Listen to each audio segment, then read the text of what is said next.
Hello, ladies and gentlemen. It's Friday, December 1st, 2017. It's that time of the hour for your favorite NFL and college football program. Welcome to Week 13 of the Blitz Zone. Hi, everybody. My name is Eric Rosen. I'm coming to you live from Studio B of CTV in Staten Island, New York. And tonight, we got so much to get into. But before we begin with all the football news that's out there, both college and professional, I just want to give a shout out to a good friend of mine, Catherine Scarlato. Today is her birthday. I wish you all the best on your day. Sorry I can't be there at the Hop Shop. I was just there earlier. Had a great tasty cheeseburger with all the fixings and French fries and good soda that they have there. And if it's a really good joint to go to and really, bar really. It's a good bar restaurant, and they're actually doing UFC tomorrow night. If you all want to watch the next UFC pay-per-view, they're doing it, no cover charge. It's going to be fun. And met a good friend at the bar, both Amanda and Lulu, very nice people. So it was a really good time. But Catherine, have a great time with the ugly sweater party. I'm sorry I couldn't be there. I really got to find a really good ugly sweater. We're at that time of the year. It's December, folks. We're approaching Christmas in 24 days. So for you folks out there that are looking to buy something, well, let's see if I can sell you on this. The New York Giants are not starting Eli Manning. Did you buy that, folks? The New York Giants are not starting Eli Manning. I know, it was a little bit of a trickery right there at the beginning. No, but for real, it's sad. It's a really sad day for football fans. I don't care. It doesn't matter if you're not even a fan of the Giants, but you have to admire and respect the body of work that Eli Manning has done on the field and off the field, especially what he does for tackling against cancer. And for this guy to be summarily disrespected and treated the way he has been by the Giants organization is just is pitiful beyond belief.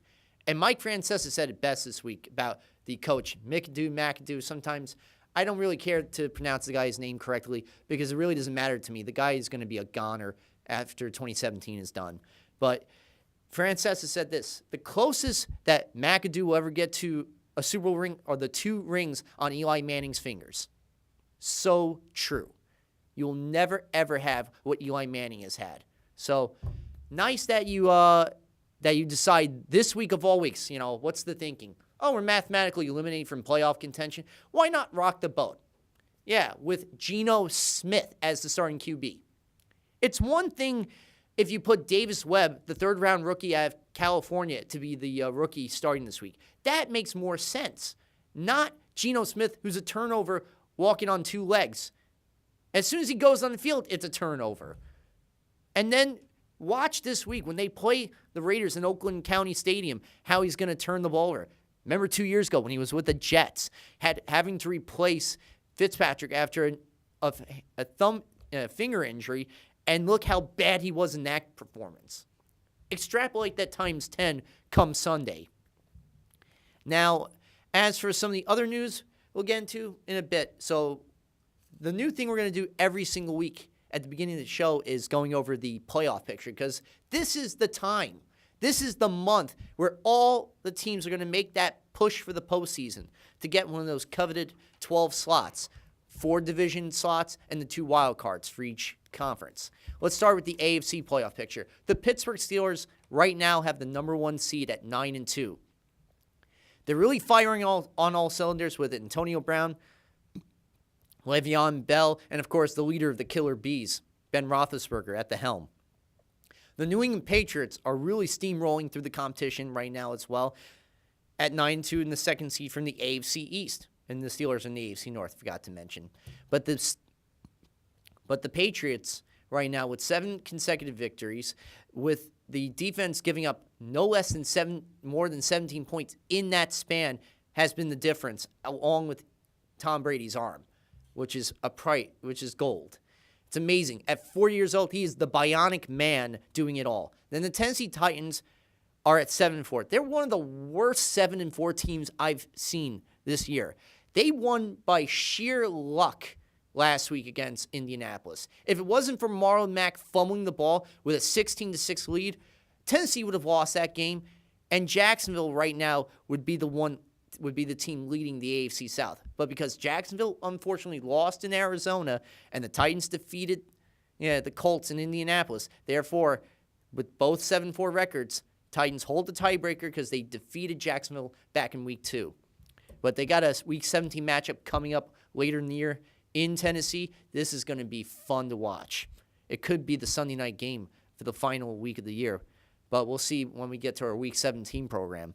As for the AFC West, the absolute most pitiful division you could ever look at, the Kansas City Chiefs, a team that started 5-0, defeating the likes of Philadelphia and New England, have now lost 5 out of the last 6 games. Their inability to convert on third down, Kareem Hunt getting no more than 20 yards on the ground, and not having the 700-yard type of performance he had in the beginning of the year has hurt this team.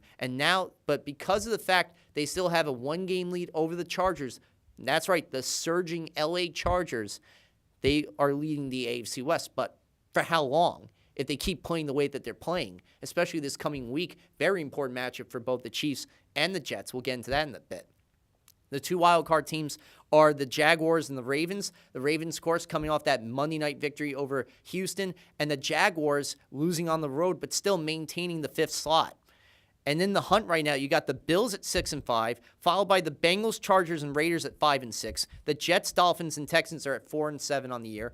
The Broncos, in their longest losing skid in 50 years, 7 losses in a row, they're 3-8, along with the Colts. And the Browns were officially eliminated last week, still winless at 0-11. Could they be the second team since the 2008 Lions to be 0-16? That remains to be seen. Now, on the NFC side, the Philadelphia Eagles, with the best record in the NFL and the NFC, at leading the NFC East with a 10-1 record. Carson Wentz having what is amounting to a MVP caliber season, 28 touchdowns, 5 interceptions. He is one of the best QBs in 11 games, the 5th most touchdowns so far in a single year in Eagles history. Could he surpass Sonny Jurgensen at 33 from 1976? Well, that remains to be seen as well. But with the addition of Jay Ajayi, the ground game really rolling along, the defense with Fletcher Cox firing on all cylinders, this Eagles team is ready to take off and soar to a Super Bowl appearance. The Vikings, one of the best stories of the year besides the Jacksonville Jaguars. The Vikings, 9-2. Case Keenum, a perpetual backup, has gotten this team into a 7-game winning streak at 9-2 right now. Still looming over his shoulder is the possibility, or some people may say the eventuality, of Teddy Bridgewater usurping him for that starting job. But right now, Keenum is not doing a bad job under center. So why rock the boat? And the Los Angeles Rams, another great story, a team that was 4-12 last year, now at 8-3, leading the NFC West at the moment, and a team that averages 29.9 points a game, second best in the league. Jared Goff having also what looks like an MVP type of year. And hopefully Robert Woods will be able to come back this week. He's had back-to-back weeks absent with a shoulder injury, so we'll see whether or not he'll be returning this week. The Saints, unfortunately, had their 8-game winning streak snapped this past week in LA against the Rams. And it was tough to watch, but you have to give the Saints a lot of credit. To start the year at 0-2 and win 8 straight games to put themselves in the leadership spot in the NFC South is nothing short but amazing. And Drew Brees not having to be the every down passer when you got Alvin Kamara marking him, great balance on run and passing. And the defense, unfortunately, this week, missing their 2 corners, will hopefully have those 2 corners back. The Carolina Panthers, big victory in New York this past week, holding that number 1 wildcard spot. They got an NFC South showdown coming up in the Big Easy against the Saints. We'll get into that, and we'll dive into that story in a bit. The Falcons at 7-4 in that second wildcard slot. Woo. You potentially have 3 teams in the NFC South right now that could be in the postseason for the NFC. That's how great and competitive that division is. In the hunt at 7-4, the Seahawks, they have an important matchup on Sunday night with the Eagles coming to town. The Lions at 6-5. The Packers, Cowboys. Well, actually, now the Cowboys leaped up because of their Thursday night victory over the Redskins at 6-6. But yeah, the 5-6 Packers, then the 5-7 Redskins, the 5-6 Cardinals, then the 4-7 Buccaneers, who are barely hanging on, and the Bears at 3-8, who are just 1 week away from elimination. Could be this week. And the two teams unfortunately eliminated are the Giants and the 49ers. I can't believe I'm saying those words. The Giants and the 49ers. 4 years ago, no, actually more than, not 4 years ago, 6 years ago, the Giants won a Super Bowl against the Patriots. 5 Super Bowls ago, the 49ers were in a Super Bowl against the Ravens. Still lost 38-35, but now these two teams have fallen on hard times this year. But there's some relief for the 49ers at least. Jimmy Garoppolo is going to get his first start this week. And for the Giants, again, Eli Manning is benched. How the hell is that even a possibility? You know, it's not all Eli's fault. It's an indictment on everybody. The offensive line, the inability to run the ball, the receivers being injured, the defense giving up huge plays, especially in the Rams game. When you saw that 3rd and 33 play to Robert Woods, that was a clear as day giving up of the Giants secondary on the coach right then and there. And the suspensions, everything has compounded into this horribly nauseating season, you know, for Giant fans. And I feel for them. I'm a Jet fan. And talk about nauseating. How many fourth quarter leads the Jets have blown this year will blow your mind. It does me. I was at the game against the Panthers, and that was just, I'll get into that sickness in a bit.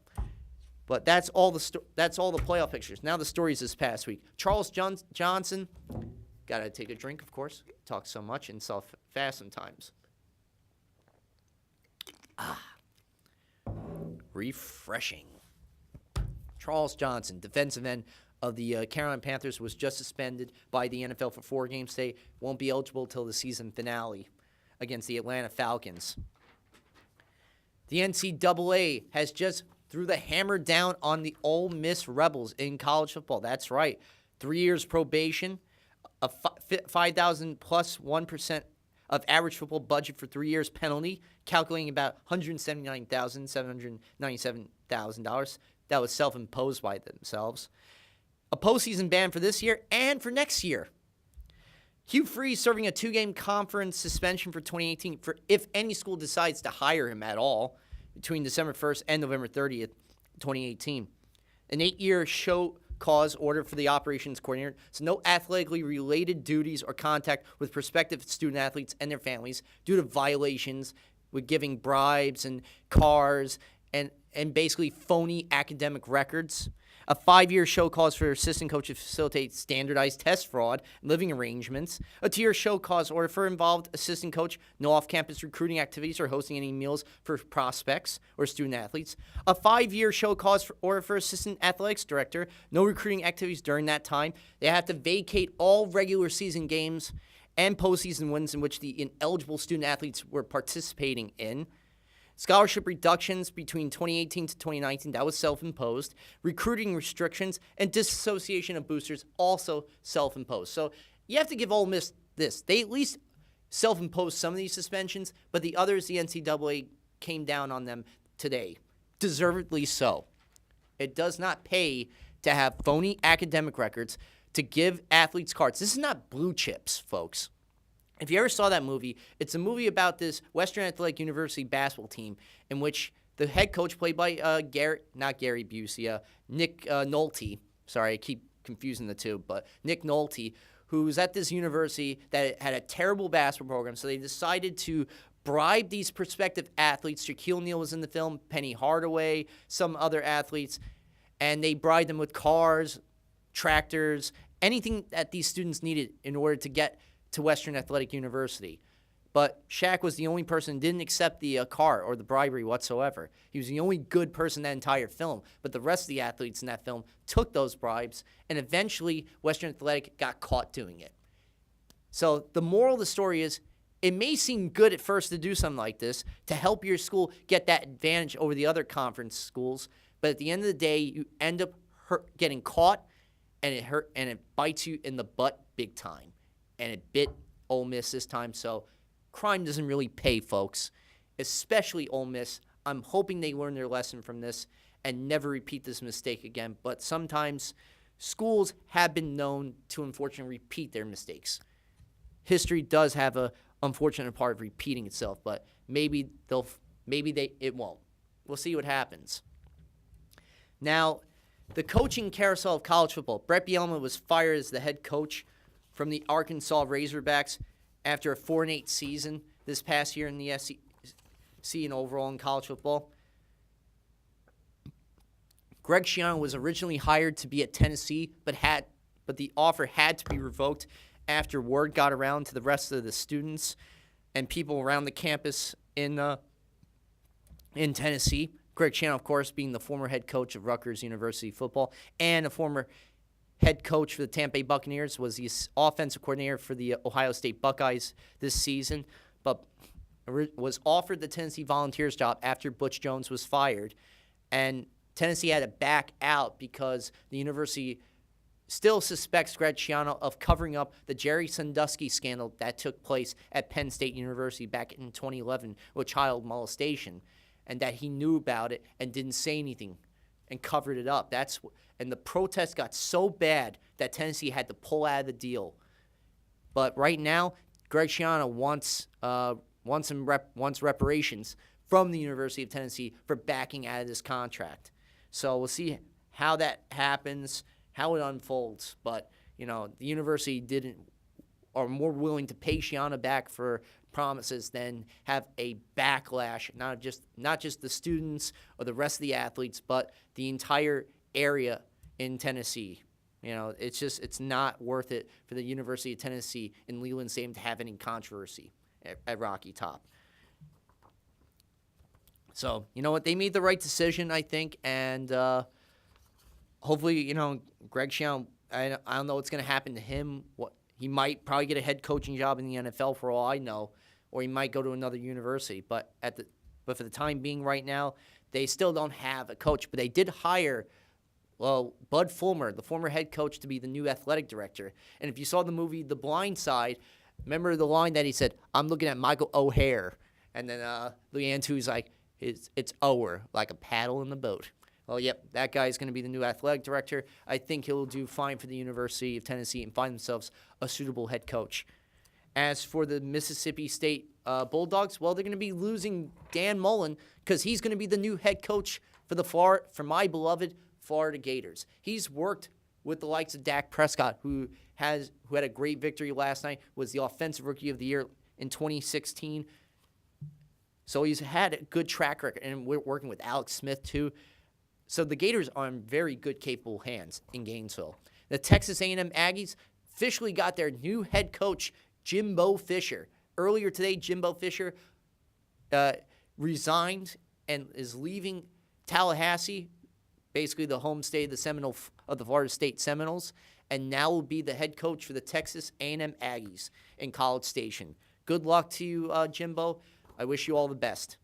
Let's see what he can do in place of Kevin Sumlin.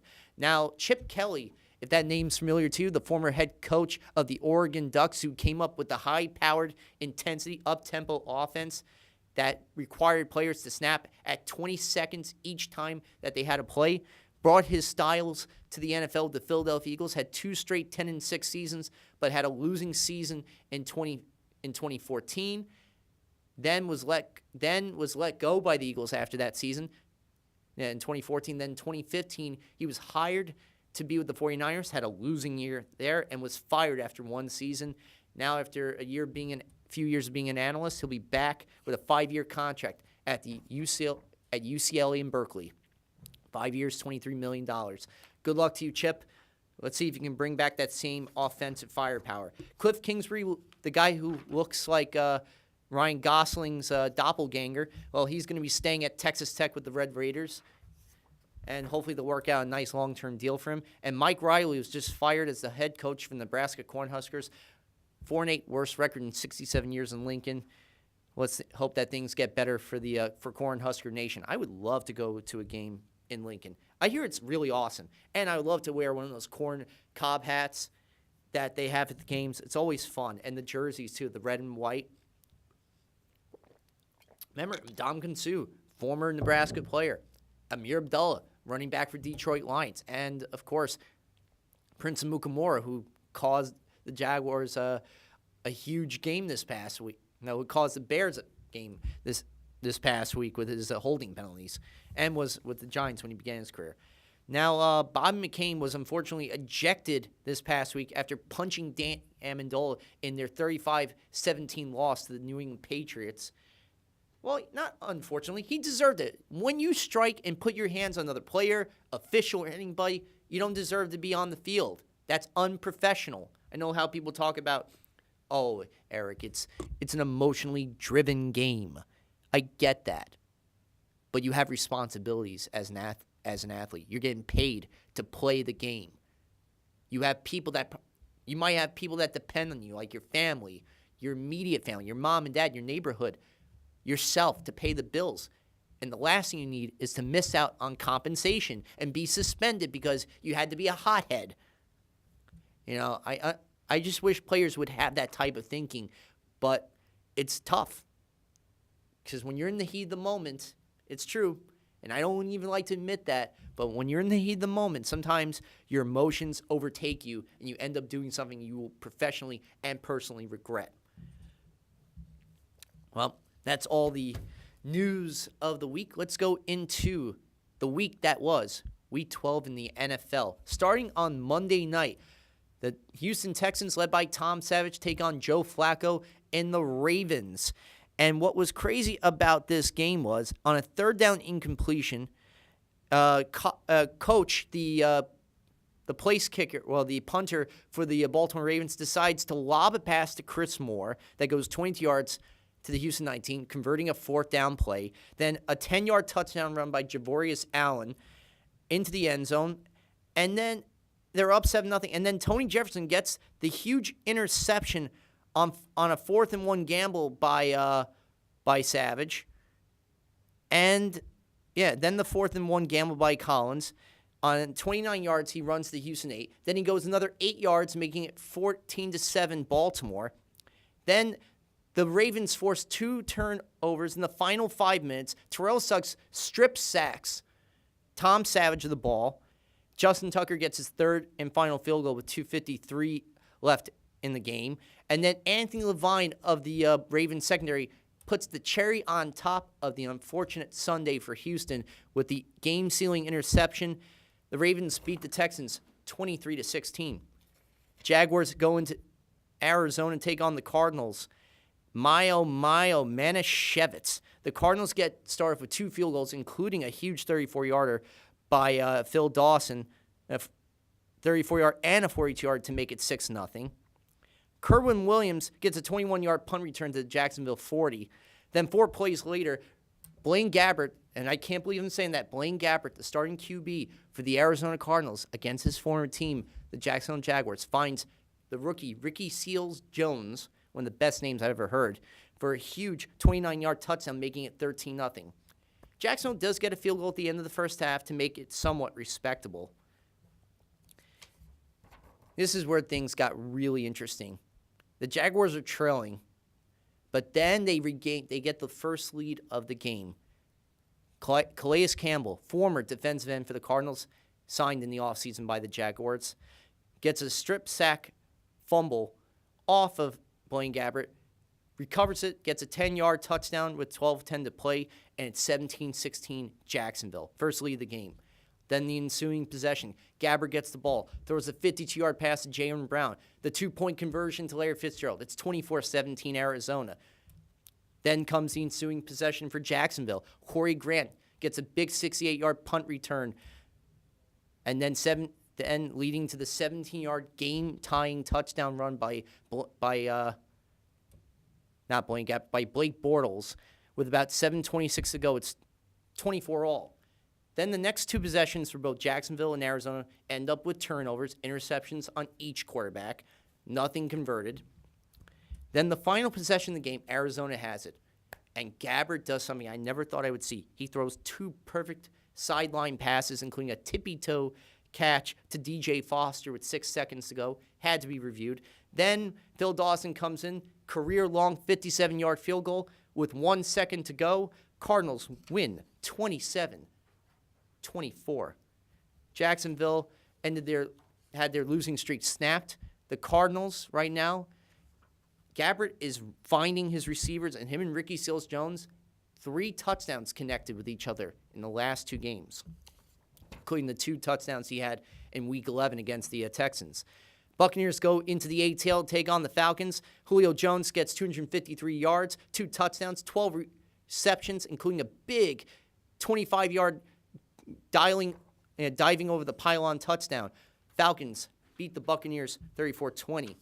The Bills go into Kansas City. Tyrod Taylor has a huge 11-yard pass, crossing route pass to Zay Jones in the first quarter. And they're able to hold Kareem Hunt to 11 carries to 17 yards. And Tre'Davious White gets the game-sealing interception off of Alex Smith. The Bills beat the Chiefs 16-10, ending their losing streak. The Chiefs, losers of 5 out of their last 6 games after a 5-0 start. Panthers head into New York to take on the Jets at MetLife Stadium.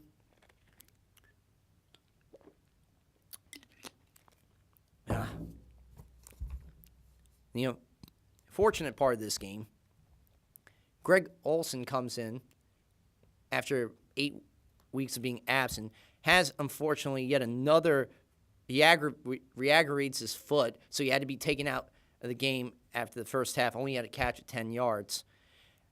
It's 17-12 after Robbie Anderson gets a big 54-yard catch down the right sideline on a perfectly placed pass by Josh McCown.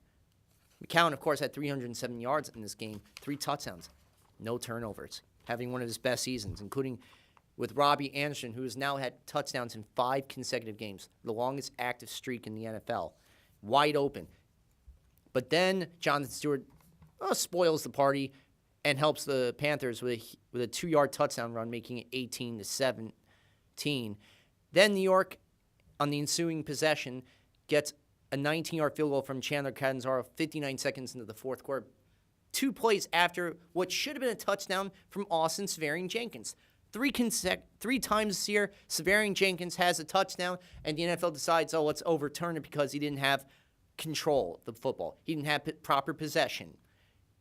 I call bull on all counts because, again, he did cross the goal line. He did have possession. I don't understand where the NFL is coming with this, and he gets screwed yet again out of another touchdown. Well, it's 2018. And then here comes the why did you do this play of the day. Josh McCown. He's about to get sacked by Wes Horn. Here's the thing, Josh. Take the sack. Not let's lob the ball and see what happens. Because you know what happened? Luke Kuechly happened. He was able to recover that fumble, take it into the end zone, and then the 2-point conversion by Cam Newton leaping over Jordan Jenkins, and it's 26-18. It's 26-20 with about 12:05 left. New York can't get anything going in their next drive, and Lachlan Edwards gives up a nice 60-yard punt return touchdown to Kalen Clay, where he's evading several defenders on special teams, and it's 32-20. The Jets are able to get a touchdown the next possession to Jermaine Kearse for 3 yards, making it 32-27. Carolina extends their score 35-27 with a field goal, unfortunately helped by Mike Pennell's roughing the passer play 2 minutes ago.